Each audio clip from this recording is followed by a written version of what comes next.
প্রিয় শিক্ষার্থীবৃন্দ, jet online স্কুলের পক্ষ থেকে সবাইকে স্বাগতম এবং ফুলের শুভেচ্ছা রইল। আজকের এই ভিডিওটি 2021 সালের এসএসসি পরীক্ষার্থীদের জন্য।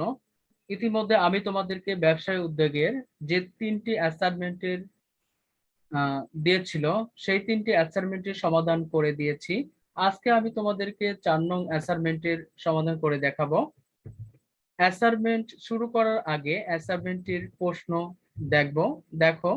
অ্যাসাইনমেন্টের বিষয় ছিল ব্যবসায় উদ্যোগ, 3য় অধ্যায় আত্মকর্মসংস্থান। অ্যাসাইনমেন্টের শিরোনাম হবে বাংলাদেশের বেকারত্ব নিরসনে আত্মকর্মসংস্থানের ভূমিকা নিরূপণ। প্রিয় শিক্ষার্থীবৃন্দ, দেখো নির্দেশকগুলো কি দেওয়া ছিল। ক, আত্মকর্মসংস্থানের ধারণা। খ, আত্মকর্মসংস্থানের উপযুক্ত ও লাভজনক ক্ষেত্র। গ, আত্মকর্মসংস্থানের করণীয়।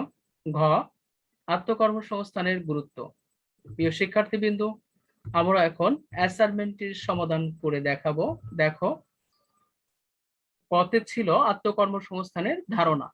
আত্মকর্মসংস্থানের ধারণা, নিজে নিজে যে কর্মসংস্থান গড়ে তোলা হয় তাই আত্মকর্মসংস্থান।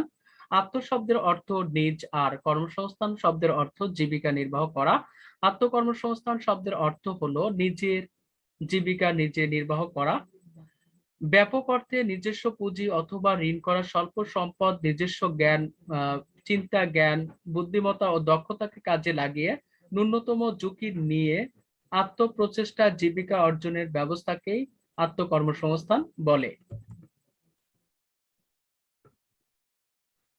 কর্মসংস্থানের 3টা পেশা, চাকরি, আত্মকর্মসংস্থান ও ব্যবসার মধ্যে আত্মকর্মসংস্থান অন্যতম পেশা। বিভিন্ন খুচরা বিক্রয়, রেডিও, টেলিভিশন, মেরামত, মৌমাছি চাষ, মৎস্য চাষ ইত্যাদি আত্মকর্মসংস্থানের ক্ষেত্র।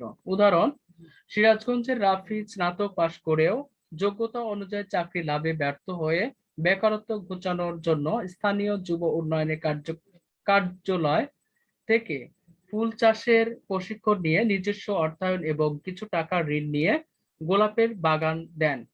তিনি তার চাষকৃত ফুল বাজারে বিক্রি করে তার জীবিকা নির্বাহের অর্থ উপার্জন করেন। উক্ত ঘটনাটি আত্মকর্মসংস্থান।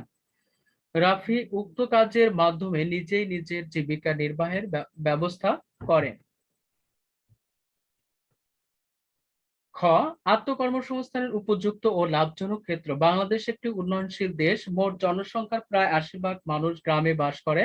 দেশের মোট শ্রম শক্তির পরিমাণ 5,67,00,000, যাদের 1/3 হচ্ছে যুবক যুবতী। বিশাল গোষ্ঠীকে মজুরি ও বেতন ভিত্তিক চাকরির মাধ্যমে কাজে লাগানো সম্ভবময় প্রয়োজন আত্মকর্মসংস্থান। চাহিদা আছে এমন পণ্য উৎপাদন ও বিক্রি করে বা সেবাদান করে অর্থ উপার্জন করার মাধ্যমে নিজের দক্ষতার প্রমাণ দেওয়া যায়। আত্মকর্মসংস্থান থেকে প্রাপ্ত আয় প্রথম দিকে সীমিত হলেও পরবর্তীতে এই পেশা থেকে আয় বৃদ্ধির সম্ভাবনা অসীম। আত্মকর্মসংস্থান ব্যাপকভাবে বৃদ্ধি পাচ্ছে। আত্মকর্মসংস্থানের সবচেয়ে বড় মূলধন হলো নিজের দক্ষতা। আত্মকর্মসংস্থান একটি স্বাধীন পেশা। নিজস্ব পুঁজি অথবা ঋণ করা স্বল্প সম্পদ, নিজস্ব চিন্তা, জ্ঞান, বুদ্ধিমত্তা ও দক্ষতাকে কাজে লাগিয়ে ন্যূনতম ঝুঁকি নিয়ে আত্মপ্রচেষ্টায় জীবিকা অর্জনের ব্যবস্থাকে আত্মকর্মসংস্থান বলে। আত্মকর্মসংস্থানের ক্ষেত্র হিসেবে যে সকল ক্ষেত্রসমূহ ব্যাপক পরিচিত তার একটি ধারাবাহিক তালিকা নিম্নরূপ।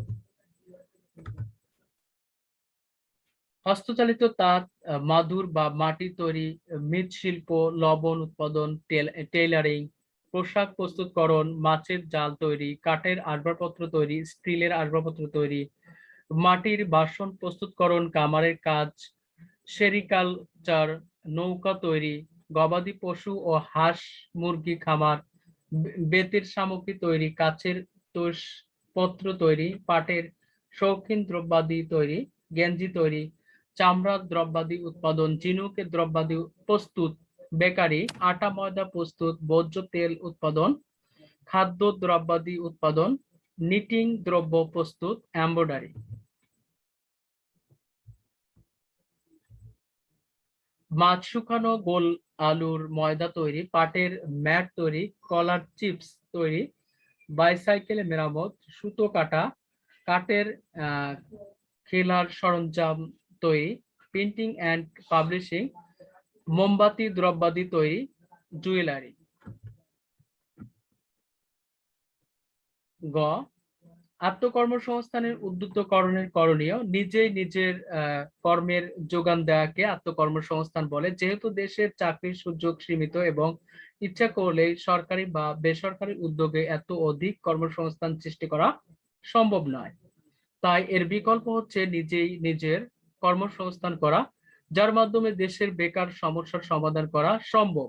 কিন্তু এদেশের যুব সমাজের নিকট আত্মকর্মসংস্থানের ধারণা স্বচ্ছ ও যথেষ্ট নয়। অন্যদিকে দীর্ঘদিনের সামাজিক মূল্যবোধ ও পুঁথিগত ও পড়াশোনার কারণে যুব সমাজ জীবিকা বলতে চারদিকে বুঝে থাকে, ফলে শিক্ষিত অশিক্ষিত নির্বিশেষে বেকারের সংখ্যা দিন দিন বেড়েই চলছে। এই বেকারত্ব ঘোচাতে আত্মকর্মসংস্থানের বিকল্প ব্যবস্থা বর্তমানে যুব ও তরুণ সমাজ ও আগামী প্রজন্মকে আত্মকর্মসংস্থানে উদ্বুদ্ধ করতে বিভিন্ন পদক্ষেপ গ্রহণ করা জরুরি। নিম্নে আত্মকর্মসংস্থানে উদ্বুদ্ধকরণের 6টি করণীয় বর্ণনা করা হলো। 1, শিক্ষার্থীদের অনুপ্রাণিত করতে হবে এই বলে যে কোনো পেশা বা কাজকে ছোট ও অপমান নয়। 2, স্ব এলাকার আত্মকর্মসংস্থানের উপযুক্ত ক্ষেত্রগুলোর তালিকা প্রণয়ন করে বিদ্যালয় ও ইউনিয়ন পরিষদের দেয়ালে প্রচারের ব্যবস্থা করা যেতে পারে।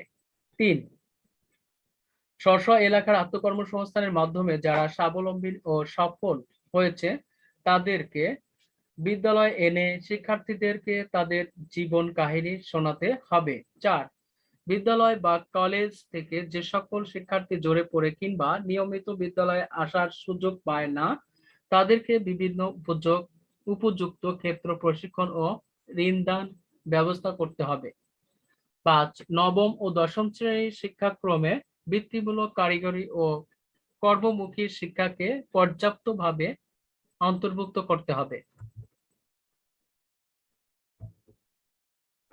6, আত্মকর্মসংস্থানকে সামনে রেখে যুব উন্নয়ন ব্যাংক ও শিক্ষা ব্যাংক প্রতিষ্ঠা করে সহজ শর্তে ঋণ দানের ব্যবস্থা করতে হবে। এছাড়া ব্যাংক সহ বিভিন্ন আর্থিক প্রতিষ্ঠান থেকে স্বল্প সুদে ঋণ দানের ব্যবস্থা করতে হবে। পরিশেষে বলা যায় যে আত্মকর্মসংস্থান একটি স্বাধীন পেশা। এই পেশার মাধ্যমে দেশের বেকার সমস্যার সমাধান করে দেশের অর্থনৈতিক উন্নয়ন করা সম্ভব। ঘ, আত্মকর্মসংস্থানের গুরুত্ব, নিজে নিজে যে কর্মসংস্থান করে তোলা হয় তাই আত্মকর্মসংস্থান। ব্যাপক অর্থে নিজস্ব পুঁজি অথবা ঋণ করা, স্বল্প সম্পদ, নিজস্ব চিন্তা, জ্ঞান, বুদ্ধিমত্তা ও দক্ষতাকে কাজে লাগিয়ে ন্যূনতম ঝুঁকি নিয়ে আত্মপ্রতিষ্ঠা জীবিকা অর্জনের ব্যবস্থাকে আত্মকর্মসংস্থান বলে। আত্মকর্মসংস্থানের গুরুত্ব দেশের অর্থনীতিতে অপরিসীম। নিম্নে আত্মকর্মসংস্থানের গুরুত্ব ব্যাখ্যা করা হলো। চাকরির বিকল্প পেশা, কর্মসংস্থানকে প্রধানত 3 ভাগে ভাগ করা যায়: মজুরি ও বেতন ভিত্তিক চাকরি, কর্মসংস্থান ও ব্যবসায়। যারা স্বাধীনভাবে কাজ করে জীবিকা অর্জন করতে চান তাদের জন্য এটি একটি উত্তম পন্থা। কর্মবর্ধমান জনসংখ্যার কর্মসংস্থান সৃষ্টি, কর্মসংস্থানের প্রধান উপাদান হচ্ছে বেসরকারি প্রতিষ্ঠানে চাকরি। জনসংখ্যার বৃদ্ধির সাথে সাথে শ্রমজীবী ও চাকরিজীবী লোকের সংখ্যা বৃদ্ধি পায়। আত্মকর্মসংস্থানের চাহিদা যে হারে বৃদ্ধি পায় সে হারে আত্মকর্মসংস্থানের সংখ্যা বৃদ্ধি পায় না। এক্ষেত্রে আত্মকর্মসংস্থানের কোনো বিকল্প নয়। আত্মকর্মসংস্থানের মাধ্যমে শহরমুখী জনস্রোত নিয়ন্ত্রণ ও গ্রামীণ সমাজ ও অর্থনীতির উন্নয়ন নিশ্চিত করা যায়। মৌসুমী বেকারত্ব হ্রাসকরণ, বাংলাদেশের জনসংখ্যা বেশি হওয়ার এখানে মজুরি অনেক কম, আবার আমাদের দেশে মৌসুমী বেকারত্ব সমস্যা প্রকট। এ সকল সমস্যার সমাধান আত্মকর্মসংস্থানের গুরুত্বপূর্ণ অবদান রাখতে পারে। অন্যান্য পেশায় আয়ের সম্ভাবনা সীমিত, কিন্তু আত্মকর্মসংস্থান থেকে প্রাপ্ত আয় প্রথম দিকে সীমিত ও অনিশ্চিত হলেও পরবর্তীতে এই পেশা থেকে আয় বৃদ্ধির সম্ভাবনা অসীম। দক্ষ মানব সম্পদ সৃষ্টিকরণ। আত্মকর্মসংস্থানে নিয়োজিত থাকলে তরুণ সমাজ নানান সমাজ বিরোধী কাজে লিপ্ত না থেকে সমাজ ও দেশের উন্নয়ন অবদান রাখতে পারে। আত্মকর্মসংস্থানের জন্য বয়স কোনো সমস্যা নয়।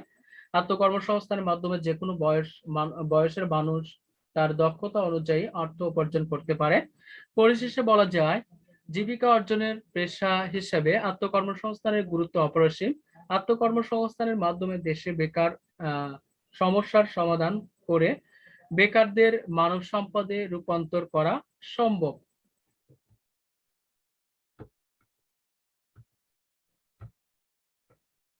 Stay home, stay safe. Thanks to all.